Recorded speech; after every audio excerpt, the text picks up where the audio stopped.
Hello, Jai Hind and welcome to Force Defense Academy. I am Aryashri Solanki, your lecturate and GT guide और आज हम बात करेंगे India के international relation की जो कि है जापान के साथ। सो वी ऑल नो कि इंडिया का जो इंटरनेशनल रिलेशन है जापान से बहुत ही अच्छा रहा है ओवर द ईयर्स और ये रिलेशन जो है बहुत पुराना है। It started and it has been dated from around 6th century AD। इतना ज़्यादा पुराने ट्रेड रिलेशन और कल्चरल रिलेशन रहे हैं इंडिया और जापान के। तो आज हम बात करेंगे हर एक उस चीज़ की जो कि इम्पोर्टेंट है। अगर आपको लेक्चर एक पूछा जाएगा तो इसमें आप क्या क्या पॉइंट्स बोल सकते हैं। हम थीम से शुरुआत करेंगे, हम हिस्ट्री लाएंगे, इसमें हम ये लाएंगे कि इंडिया को जापान की क्या ज़रूरत है, जापान को इंडिया की क्या ज़रूरत है, क्या क्या इन लोगों ने चैलेंजेस फेस किए हैं आपस में और क्या क्या हम मेजर्स यूज़ कर सकते हैं इनके रिलेशन को बेटर करने में, है ना। और हम फिर इसको कंक्लूड कर देंगे। तो let us begin with the points. पहले हम आते हैं कि इंडिया और जापान का जो है बहुत ही पुराना रिलेशन है। जैसे मैंने बताया 6th century AD तक का भी पुराना रिलेशन रहा है इनका। तो इनके रिलेशन किस किस एस्पेक्ट में रहे हैं, पॉलिटिकल रहे हैं, इकोनॉमिकल रहे हैं, ठीक है, ट्रेड रिलेटेड रहे हैं। उसके बाद सबसे इंपॉर्टेंट पॉइंट जो आता है वो कल्चरल हेरिटेज का आता है। ये दोनों नेशंस जो हैं बहुत अच्छा कल्चरल हेरिटेज शेयर करते हैं। जापान का भी जो कल्चर बैकग्राउंड है बहुत स्ट्रॉन्ग है और इंडिया का तो आप सबको पता ही है कि कितना स्ट्रॉन्ग है, ठीक है। उसके बाद नेशनल आइडेंटिटी की बात आती है। ये दोनों कंट्रीज़ डेमोक्रेसी में उनके सिटीजन्स के वेलफेयर में बहुत ज़्यादा बिलीव रखते हैं, ठीक है। तो ये जो एक एस्पेक्ट है ये भी कॉमन हो गया। तो ऐसे मल्टीपल कॉमन एस्पेक्ट्स हैं इंडिया और जापान के बीच में जो इनकी स्ट्रेंथ और इनका कनेक्शन बढ़ाते आ रहे हैं फ्रॉम ऑल दोज ईयर्स, ठीक है। और क्या क्या हम रिलेशन की बात कर सकते हैं, सिक्योरिटी, इंडो पैसिफिक रीजन की सिक्योरिटी जिसमें है मेन। उसके बाद ट्रेड रिलेशंस, उसके बाद जो है जापान को एक इन्वेस्टमेंट करने की जगह चाहिए, इंडिया को ज़रूरत है कि कोई इंडिया में इन्वेस्ट करे। जब जापान जैसी हाई टेक कंट्री इंडिया में इन्वेस्ट करेगी तो इंडिया का भी बेनिफिट होगा, जापान का भी बेनिफिट होगा। तो दैट इज़ ऑल्सो रिलेशन। ऐसे बहुत सारे कॉमन एस्पेक्ट्स हैं जो इंडिया और जापान को आपस में जोड़े हुए हैं, ठीक है। तो हम सारा सब कुछ डिस्कस करेंगे। पहले तो हम जाते हैं हिस्ट्री पे। लाइक आई सेड ये वाला पॉइंट तो 2 countries were link together through trades, ठीक है। तो ट्रेड एक्सचेंजेस और कल्चर एवरीथिंग इससे रिलेट हुए थे। एक और जो बहुत इंपॉर्टेंट पॉइंट है इनके रिलेशन में वो ये है कि इंडिया में जो बुद्धिज़्म ओरिजिनेट हुआ था वो आप सबको पता है कि इंडिया में ओरिजिनेट होने के बाद आसपास की कंट्रीज़ में स्प्रेड हुआ है। तो ये जब जापान में स्प्रेड हुआ तो इससे इंडिया और जापान का रिलेशन और स्ट्रॉन्ग हो गया, ठीक है।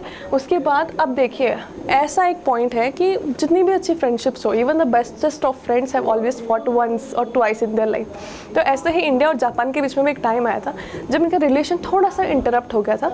वो था वर्ल्ड वॉर 2 का टाइम, ठीक है। तो वर्ल्ड वॉर 2 में जब जापान इंडिया के नेबर्स को अटैक कर रहा था तो इंडिया और जापान का रिलेशन थोड़ा सा ऐसा क्लैशफुल हो गया था, हल्का सा, ठीक है। उसके बाद क्या हुआ, जब वॉर ख़त्म हो गया तो जापान को हर एक कंट्री ने, जितने भी ग्लोबल कंट्रीज है, सबने आइसोलेट कर दिया था। तो ऐसे सिचुएशन में इंडिया ने 1952 के around, India was one of the first countries जो जापान को डिप्लोमेटिक रिलेशन का हाथ बढ़ाया और जापान से रिलेशन सुधारे, ठीक है। तो दैट इज़ अनदर थिंग। अब हम बात करते हैं कि इंडिया के जापान को क्या ज़रूरत है, ठीक है। तो सबसे पहला जो है इंडिया एक मार्केट प्रोवाइड कर रहा है जापान को इन्वेस्टमेंट के लिए। तो जापान जितना भी इन्वेस्ट कर रहा है उससे बहुत ज़्यादा मल्टीप्लाई होके ही उसको मिलता है फ्रॉम इंडिया।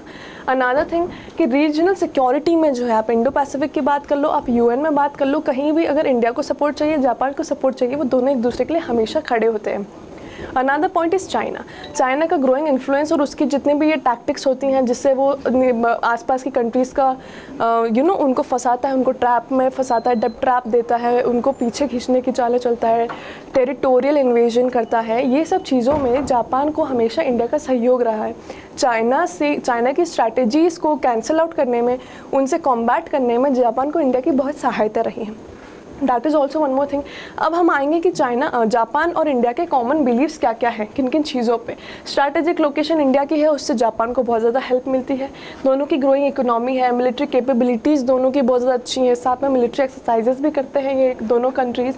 उसके बाद इंडिया का growing influence Indo Pacific region में जापान को बहुत ज़्यादा हेल्प कर रहा है ना। और वन मोर थिंग कि जो इन दोनों की व्यूज़ हैं regarding democracy, national identity, that is also common. तो बहुत सारे कॉमन बिलीव्स हैं दोनों कंट्रीज़ के। Also India is an important partner for Japan in trade and innovation, technology and innovation, ठीक है। तो टेक्नोलॉजी जो है, वी ऑल नो कि जापान बहुत ज़्यादा टेक्नोलॉजिकली एडवांस कंट्री है। तो इंडिया भी जापान की इन सब रिसर्च और इन सब में एड करता है, मदद करता है, ठीक है। तो Japan that is why depend sometimes on India. अगर उसको कोई रिसर्च पार्टनर चाहिए या कुछ भी तो इंडिया हमेशा जापान की हेल्प करता है, भले ही वो ट्रेड से रिलेटेड हो या रिसर्च और टेक्नोलॉजी से रिलेटेड हो। अब हम बात करते हैं कि जापान की इंडिया को क्या ज़रूरत है, ठीक है।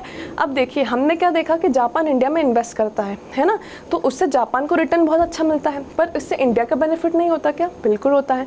जब जापान इंडिया में इन्वेस्ट करेगा तो इंडिया में पैसे आएंगे, ठीक है, इंडिया में एम्प्लॉयमेंट जनरेट होगा, इंडिया टेक्नोलॉजिकली एडवांस होगा, इंडिया में इंफ्रास्ट्रक्चर बढ़ेगा। तो ये सब चीज़ें जापान जो है कंट्रीब्यूट कर रहा है। 1950 से जापान ने फाइनेंशियल और टेक्निकल असिस्टेंस बहुत ज़्यादा दी है इंडिया को, ठीक है। उसके बाद हमने कंपनीज़ का इन्वॉल्वमेंट देख लिया है। दिल्ली मुंबई इंडस्ट्रियल कॉरिडोर एक हो गया, एक चेन्नई बेंगलुरु इंडस्ट्रियल कॉरिडोर हो गया, इसमें भी जापान का योगदान था। फिर Japan is an important trading partner for India, ये तो हमने स्टैब्लिश कर ही दिया है स्टार्ट ऑफ द वीडियो से ही। जापान और इंडिया जो है साथ में वर्क कर रहे हैं अपने डिफेंस कॉपरेशन को बढ़ाने में। ये भी बात हुई थी हमारी कि इनकी डिफेंस एक्सरसाइजेस होती रहती हैं, ठीक है। एक डिफेंस एक्सरसाइज जो लेटेस्ट है इन दोनों की, जे से नाम शुरू होता है, वो मुझे कमेंट सेक्शन में आप लोग लिख के बताइए, मैं देखूँगी, ठीक है। और इंडो पैसिफिक रीजन, जब भी सिक्योरिटी की बात की जाएगी इंडिया और जापान से related, Indo Pacific region mention करना इज़ मस्ट, ठीक है। ये रीजन जो है बहुत ज़्यादा सेंसिटिव है और ये ही रीजन है जो इन दोनों कंट्रीज़ को सिक्योरिटी वाइज बांधे रख रहा है, ठीक है। अब आ जाइए चैलेंजेस क्या क्या है। हमने दोनों के पॉजिटिव पॉइंट्स देख लिए, अब हम देखते हैं कि किन किन चीज़ों पे हमें वर्क करने की ज़रूरत है। इकोनॉमिक रिलेशन बहुत ज़्यादा अच्छे हैं, लेकिन और ज़रूरत है कि इनको और अच्छा किया जाए, ठीक है, तो उस पर भी वर्क किया जा रहा है। जापान ने जो है बहुत सारे प्रोजेक्ट्स में इंडिया में इन्वेस्ट किया है, लेकिन इंडिया के बहुत सारे कॉम्प्लेक्स जो है प्रोसीजर्स हैं, बहुत ज़्यादा लाइनअप्स हैं, बहुत ज़्यादा पॉलिसीज़ हैं, जिनको क्रॉस करने में ना टाइम लग जाता है और उससे प्रोजेक्ट जो है वो डिले हो जाता है। तो ऐसे में जापान के जो हमारे वाइस मिनिस्टर थे, उन्होंने विनती की थी इंडिया की गवर्नमेंट को कोऑपरेट करने के लिए थोड़ा सा, कि जितनी भी स्ट्रिक्ट पॉलिसीज़ हैं उनको थोड़ा सा लूजन अप कर दे, ताकि जो प्रोजेक्ट हैं वो जल्दी हमारा एग्जीक्यूट हो सके।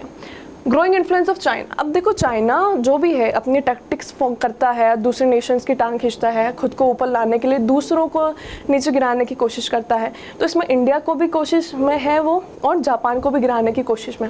तो ये दोनों हालांकि साथ में तो आ जाते हैं चाइना के अगेंस्ट, लेकिन फिर भी चाइना की बढ़ती हुई पावर इन दोनों के लिए खतरा है। तो that is also one more challenge. Now although India and Japan share strong cultural tie, there is a need to further enhance people to people ties. अब देखो नेशन के लीडर्स और नेशन तो बहुत ज़्यादा अच्छे से कनेक्टेड है आपस में, इंडिया और जापान, लेकिन जब इंडिविजुअल्स की बात की जाए ना, तो इंडिविजुअल रिलेशन थोड़ा इंप्रूव करने की ज़रूरत है।